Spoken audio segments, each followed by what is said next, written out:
ఎవరికి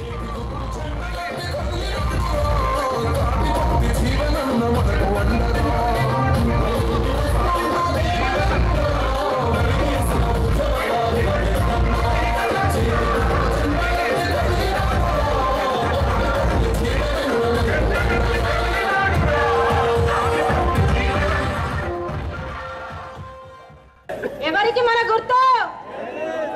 ఎవరిది మన గుర్తు? మన ఓటు ఎవరికి? మన ఓటు ఎవరికి? మన అందరూ ఇక్కడికి ఈరోజు వచ్చేసిన ప్రతి ఒక్కరికి హృదయపూర్వక నమస్కారాలు తెలియజేస్తున్నాను. అట్లాగే ఈరోజు జీవనన్న గెలుపు కోసం అనే ఒక వ్యక్తి ఎలాంటాడో మనందరికీ తెలుసు. ఏం సంపాదించుకున్నాడో కేవలం మనందరి ప్రేమ మాత్రమే సంపాదించుకున్నాడు.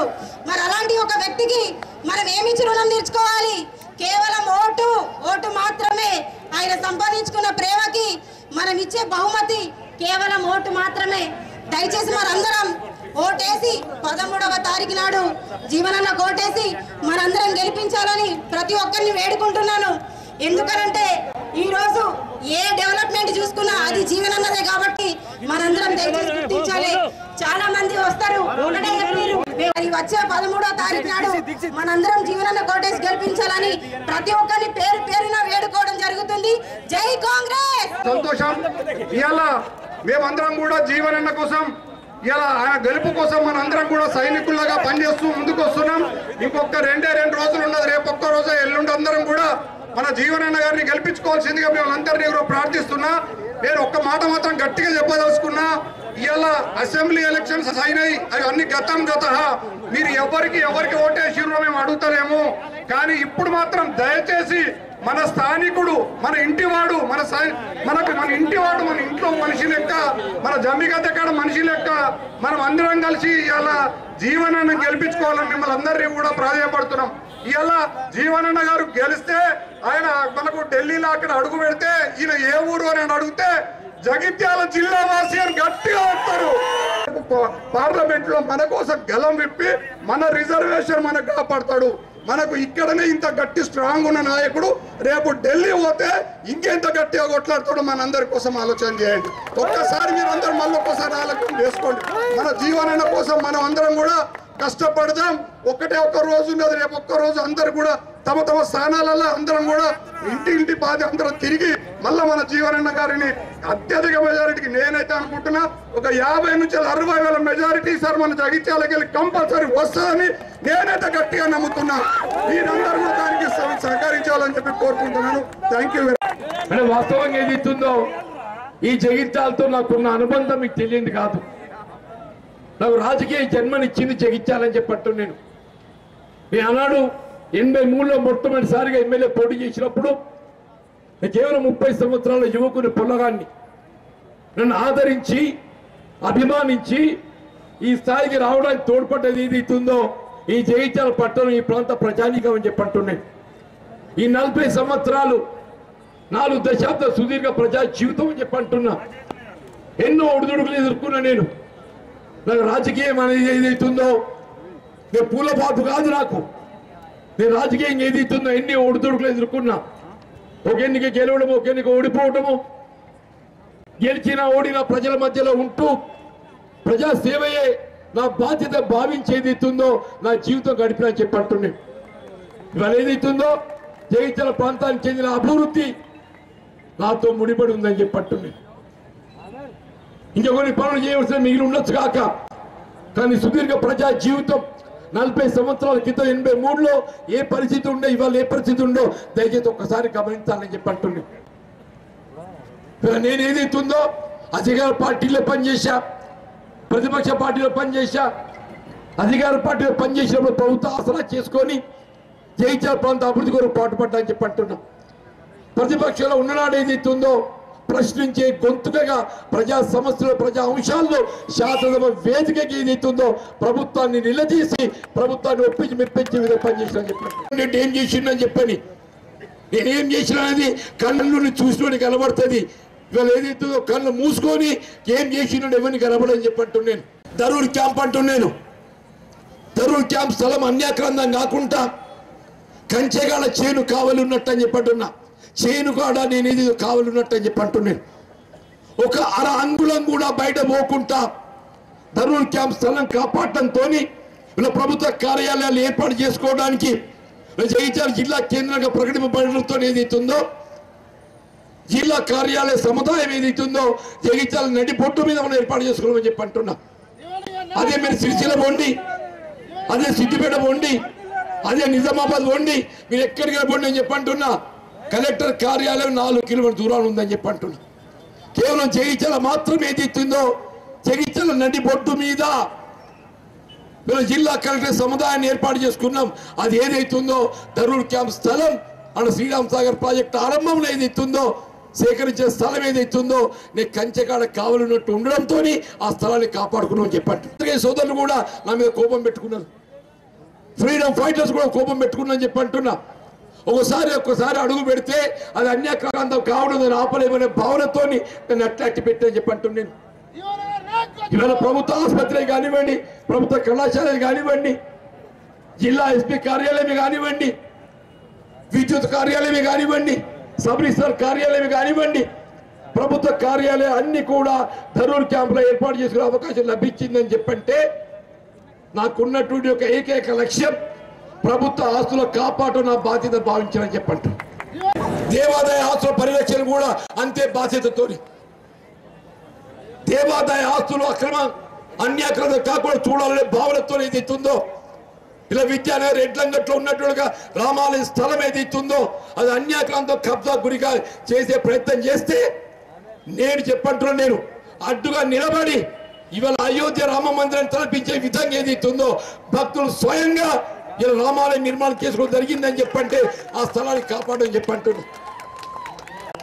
దేవుడు అంటే కేవలం మాటల్లో కాదైనా చేతుల్లో ఉండాలని చెప్పంటున్నా, చేతుల్లో ఉండాలని చెప్పంటున్నా. మనం రేవంత్ రెడ్డి గారు చక్కటి మాట చెప్పిండే, దేవుడు గుళ్ళో ఉండాలి, భక్తి గుండెల్లో ఉండాలని చెప్పండి. దేవుడు గుళ్ళో ఉండాలి, భక్తి గుండెల్లో ఉండాలని చెప్పంటున్నాను. ఆ విధంగా దేవాలయాల ఆస్తుల పరిరక్షణ చేయడం నా బాధ్యత భావించాలని చెప్పంటున్నా. ఎడ్లంగడి రామాలయం స్థలమే కాదు, ధరూర్ క్యాంప్ కోదండ రామాలయం చెప్పంటు నేను 2020లో చెప్పంటు 2020లో 2019-18 ఎన్నిక ఓడిపోయినా అయినప్పటికీ కూడా నా బాధ్యత భావించారు. మిత్రుడు అరవింద్ గారు పార్లమెంట్ సభ్యుడు గెలిచిండు. ఆ స్థలం ఏదైతుందో అన్యాక్రాంతం చేయడానికి ఏదైతుందో భూ కబ్జాలు ప్రయత్నం చేస్తుంటే నేను స్వయంగా జిల్లా కలెక్టర్ గారికి కాంప్లైంట్ చేయడంతో పాటుగా జిల్లా ఎస్పీ గారికి కాంప్లైంట్ చేయడంతో పాటుగా జై శ్రీరామ్ జై హనుమాన్ అని చెప్పని కోదండ రామని ఆస్తిని కాపాడింది ఈ జీవన్ రెడ్డి అని చెప్పంటున్నాను. దయచేసి ఆలోచించండి అని చెప్పంటున్నా. ఏదైతుందో సమాజాన్ని చీల్చాలనే కుట్ర, మత విద్వేషాలు ఎత్తగొట్టాలనే కుట్ర కొనసాగుతుందని చెప్పంటున్నా. ఏదైతే మత సామరస్యానికి ప్రతీకగా హిందూ ముస్లిం సిక్ ఇసాయి బాయి బాయి అనేటువంటి ఒక భావన ఏర్పరిచే విధంగా ఏదైతుందో నా జీవితం కాంగ్రెస్ పార్టీ సెక్యులరిజానికి కట్టుబడిన పార్టీ, ఆ సిద్ధాంతాన్ని నమ్ముకున్న పార్టీ నేను జీవన్ రెడ్డి అని చెప్పంటున్నాను. అలా పోటీ పడ్డా అని చెప్పంటే సిద్దిపేట శ్రీశైలంతో కాదు ఆయన పోటీ పడ్డది పులివెందుల ప్రాతినిధ్యం వహించిన వైఎస్ రాజశేఖర్తో పోటీ పడ్డా అని చెప్పంటున్నాను. ఈనాడు కూడా నా పోటీ ఏదైతుందో వీళ్ళతో కాదయ్యా, నా పోటీ పడడం జరిగితే ముఖ్యమంత్రి స్థాయి నాయకుడితో పోటీ పడతా, ముఖ్యమంత్రి స్థాయి నాయకుడితో పోటీ పడతా అని చెప్పంటున్నా. రేవంత్ రెడ్డి గారు నా మిత్రుడు, అరగంటలో కలిసి ముఖ్యమంత్రి అయ్యిండు. కానీ అభివృద్ధిలో చెప్పంటున్నా, కోడంగల్ మించే అభివృద్ధి నేను జీవితాలు చూపెట్టడం నా లక్ష్యం అని చెప్పంటున్నా. నేను ఇప్పటికి చెప్పంటున్నా నిజామాబాద్ తరఖీ హువా బోలేతో ఈ నిజామాబాద్ అభివృద్ధి జరిగిందంటే కేవలం 2014 వరకు ఉమ్మడి రాష్ట్రంలో కాంగ్రెస్ ప్రభుత్వ హయాంలో చేపట్టబడ్డ అభివృద్ధి తప్ప 2014 తదుపరి రాష్ట్రంలో టీఆర్ఎస్ ప్రభుత్వమే కానివ్వండి, పార్లమెంట్ కవితమ్మ గారు ప్రాతినిధ్యం వహించడమే కానివ్వండి, మా మిత్రులు అరవింద్ గారు ప్రాతినిధ్యం వహించినప్పుడు కానీ ఒక్క అభివృద్ధికి శూన్యం పనిచేయాలనే సంకల్పం ఉండాలని చెప్పంటున్నారు. అభివృద్ధిలో మనకెవరు సాటి కాదు, మన అభివృద్ధికి ఎవరు సాటి కాదు, కేవలం మన అదృష్టమే. పోయిన మీద గెలుస్తా అనుకున్నా, నా అదృష్టం నన్ను చిన్న చూపు చూసింది. ఇలా పెద్ద పిల్లలు వాళ్ళ నోట్ల కట్టలు పట్టుకొని ఏదైతుందో వాళ్ళతో తట్టుకునే శక్తి నాకు లేదు. నీ ఇవాళ కూడా చెప్తున్నాను, ఈ పెద్ద పెట్టుబడిదారు తట్టుకునే శక్తి నాకు లేదని చెప్పట్టున్నాను. మొన్నటి ఎన్నికల్లో ఇదే బీఆర్ఎస్ బీజేపీ కుట్రపూరితంగా ఎక్కడైనా అధికార పార్టీకి వ్యతిరేకంగా ఉండే ఒక ఓటు ఏదైతుందో చీలితే ప్రతిపక్ష పార్టీకి నష్టమైతుంది. ఒక కుట్రపూరితంగా భారతీయ జనతా పార్టీ అభ్యర్థి తెరపై తెచ్చి అంతకుముందు ఎన్నికలు 4,000 వస్తే 40,000 వచ్చే విధంగా కుట్ర చేసి కాంగ్రెస్ ఓడకూడదనే ఒక భావనతో ఏదైతుందో దాని ఫలితం గెలవచ్చు కాక చెప్పంటుంది. కానీ నైతిక గెలుపు జీవన్ రెడ్డి అని చెప్పండి. నైతిక గెలుపు మళ్ళీ అదే కుట్ర కొనసాగుతుంది. మొన్నటి ఎన్నికల్లో బీజేపీ ఏ విధంగా బీఆర్ఎస్ గెలుపు తోడ్పడ్డదో ఈ ఎన్నికల్లో అదే మళ్ళీ బీఆర్ఎస్ పార్టీ బీజేపీ గెలుపు తోడ్పడుతుందని చెప్పండి. దయచేసి సోదరులందరూ కూడా ఇలా బీఆర్ఎస్ కనుమరుగవుతుంది.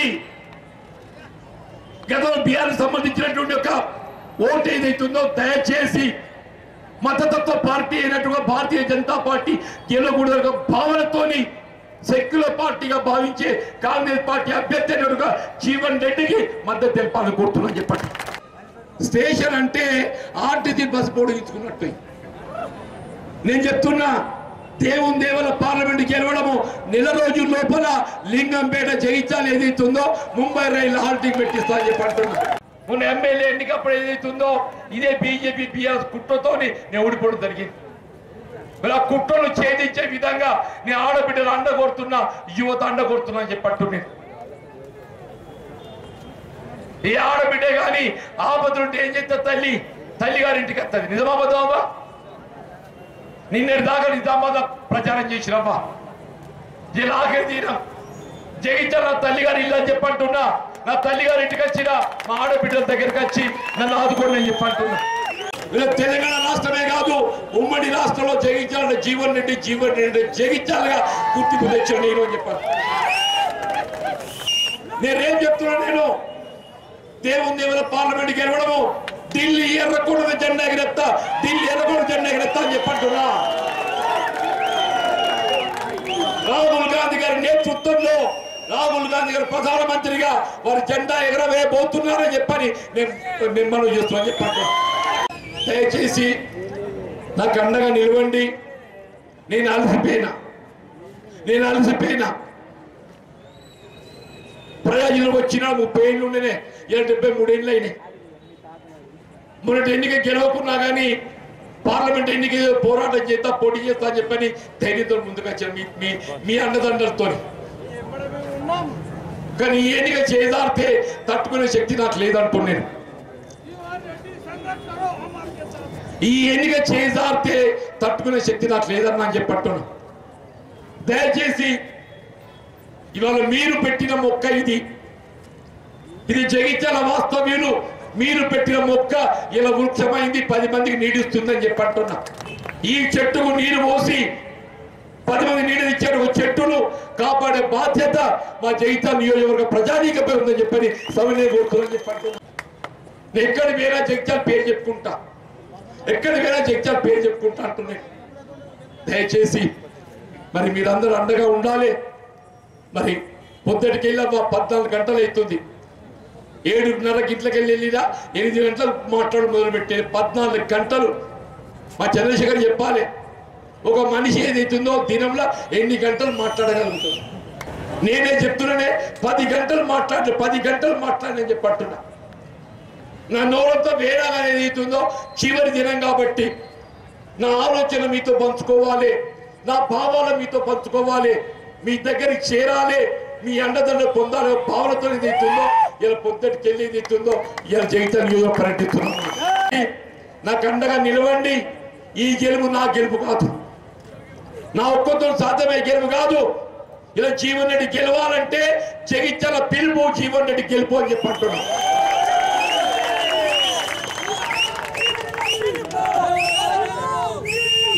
ఆ విధంగా మీ అన్నదాన్ని కోరుతూ సెలవు తీసుకుంటూ జై హింద్, జై కాంగ్రెస్. ఒక్కసారి చేయలేకుండా దయచేసి చూస్తా కదా మీ చేతులు కూర్చున్నాక నా విషయాలు వచ్చిందని చెప్పండి. అందరికి హృదయపూర్వకంగా ధన్యవాదాలు చెప్తూ